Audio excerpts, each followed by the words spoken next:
Como lo estábamos adelantando con nuestra cronista de salud, Mar Romero Sala, vamos entonces a pasar a hablar con nuestra primera invitada del día de la liberación de estas patentes de la vacuna contra el COVID-19 y pues todas las implicaciones, ¿no?, que trae esto para nuestra salud. Para ello entonces saludamos a Ana García Altes. Ella es doctora en Medicina y Cirugía de la Universidad Autónoma de Barcelona con maestría en Salud Pública, presidenta de la Asociación de Economía de la Salud en España.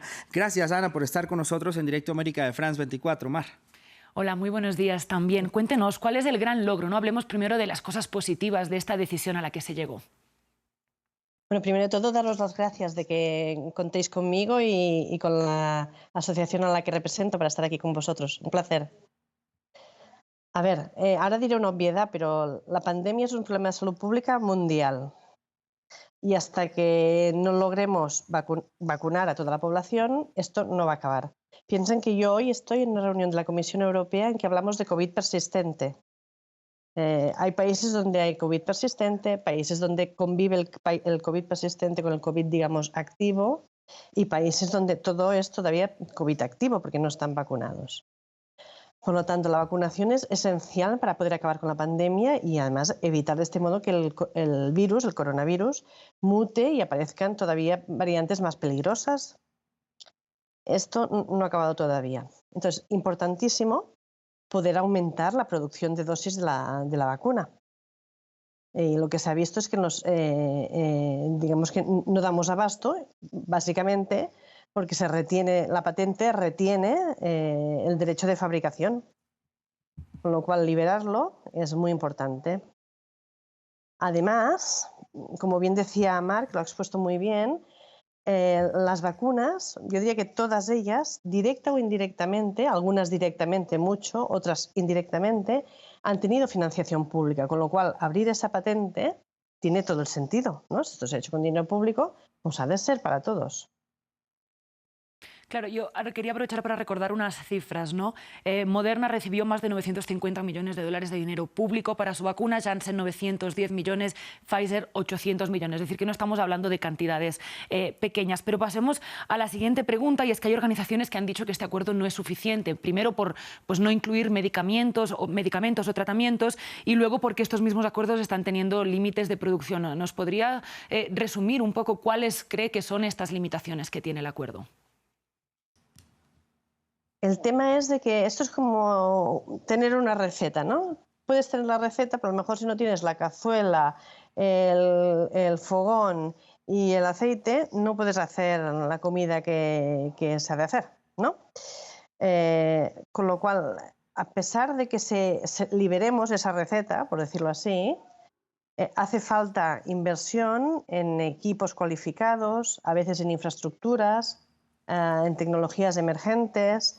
Las vacunas no son algo fácil de hacer, y menos todavía estas, que van con esta tecnología ARN, que son especialmente complejas, ¿no?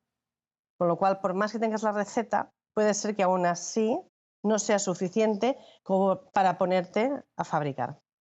Claro, doctora Ana, también se lo estaba comentando anteriormente a Mar Romero Sala, y es la siguiente pregunta: si este acuerdo realmente llega ya demasiado tarde, digamos, en cuanto a la vacuna contra la enfermedad de COVID-19, ¿no? Porque pues teniendo en cuenta que ya la pandemia está terminando y llega esta patente, y pues estos países no tendrían, como dice usted, los ingredientes para realizar esta receta, pues ¿qué tan tarde ha llegado este acuerdo? Además, concordancia con el pronunciamiento de el presidente de la Organización de la Cruz Roja Internacional. Sí, seguramente han llegado tarde. Pues Mar, estábamos conversando con la doctora Ana García Altes, pues obviamente esta liberación de las patentes de la vacuna contra el COVID-19 se nos ha caído la comunicación, pero pues vamos a ver si podemos retomar la conversación con ella. No sé si tiene un apunte para dar mientras recuperamos. Tenía un apunte mientras estabas haciendo la pregunta, que decías que esta pandemia se estaba terminando, y la verdad yo creo que deberíamos decir eso entre comillas, ¿no? Todavía ponerle mucha precaución a esa afirmación porque no estamos seguros. Y otra cosa que estaba mencionando mencionando también la doctora, y podemos aprovechar para mencionar mientras tanto, es ese tema de la producción, de que no se da abasto, ¿no? Recordemos que si hay 5 farmacéuticas que hacen la vacuna es muy distinto a si esto lo pueden producir farmacéuticas de todo el mundo, y sobre todo porque recordemos que hay muchísimos países que ya están aplicando terceras, cuartas dosis de refuerzo. En España se aprobó, por ejemplo, recientemente la 4ª dosis de refuerzo de la vacuna. Entonces, digamos que así la pandemia no esté en esos niveles mermando, tan pues, graves, exactamente, exacto, sí. como lo recordamos, por ejemplo, de hace 2 años. Eso no quita que todavía sean muy importantes estas vacunas para ir pudiendo reforzar además la inmunización de la población, ¿no? En África, 17% de la población vacunada, pero con las primeras dosis, ¿no? Digamos, con las primeras dosis completas, sin ningún refuerzo. Sabemos que la inmunidad va disminuyendo con el tiempo también, entonces pues podría ser que todos estos esfuerzos sirvan al final en nada si no se refuerzan. Claro, Mar, y también como lo estábamos comentando, pues este acuerdo realmente, como también lo decía la doctora y como lo dijo también el presidente de la Organización de la Cruz Roja Internacional y la Media Luna Roja, pues este acuerdo sí llega pues un poco tarde, teniendo en cuenta que ya esta solicitud venía del año 2020 por parte de estos países. Sudáfrica creo que era uno de estos países que India estaba, era el otro, e India también estaban pidiendo esta liberación de las patentes. También hay muchas preguntas sobre si esta decisión, Mar, bueno, ya me dicen que tenemos a la doctora Ana. Sí. Sí, aquí estoy. Buenos días. Sí, doctora Ana, bueno, pasemos entonces a la otra pregunta, Mar, no sé si la tiene usted. Sí, yo quería hacerle una pregunta y sobre todo es a futuro, ¿no? ¿Qué lecciones nos deja este acuerdo? ¿Esto podría servir para futuras crisis, para futuros momentos en los que se necesiten estos fármacos sin patentes, o tocará volver a decidir todo de nuevo? Hombre, y hay mucho trabajo adelantado, ¿no? Esto ya es sentamos un precedente, de alguna manera, haciendo esto, con lo cual, si hubieran futuras oportunidades, se puede revisar lo hecho y seguir adelante, por supuesto. Mm. De hecho, también queríamos preguntarle, porque usted lo apuntaba, ¿no? Faltan, además de la receta, faltan muchas otras cosas, ¿no? ¿Qué cosas particularmente creen que pueden servir para mejorar la autonomía de regiones del sur global para hacer frente a las crisis de salud? Pues más inversión en tecnología y en innovación, para que sean países autónomos en cuanto a la producción de estas, ya sean las vacunas, fármacos, etcétera, etcétera. Hace falta más inversión en investigación y desarrollo y ayudar a estos países a que puedan producir por sí mismos. ¿Cómo lograr que estos países tengan menos dependencia de los países desarrollados para poder ser un poco más autónomos y que estas decisiones pues no les afecten lo tarde que lleguen, por así decirlo?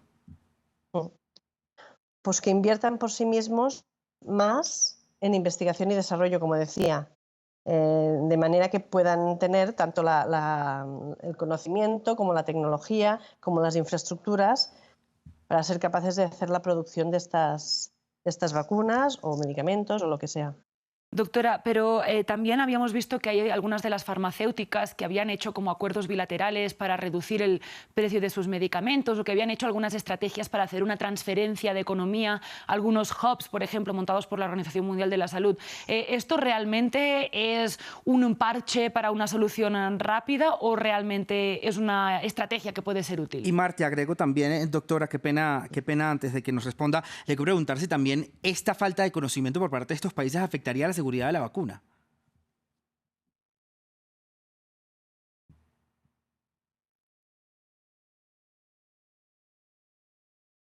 Pues creo que nos quedamos otra vez Sí, sin... estoy. No, estoy aquí, estoy aquí. Ah, ok, vale, doctora. ¿Qué me has preguntado, Mar? Discúlpame. Como para empezar, ¿no? O sea, si todas esas estrategias que habían logrado algunas farmacéuticas, sí, por los ejemplo acuerdos Pfizer, bilaterales. han logrado, o sea, ¿es un parche o es realmente una solución a largo plazo? Es algo útil, es algo útil. Lo que pasa es que estos acuerdos a los que se han llegado, o sea, cuesta un montón, es difícil que las empresas farmacéuticas se pongan de acuerdo para producir algo en común.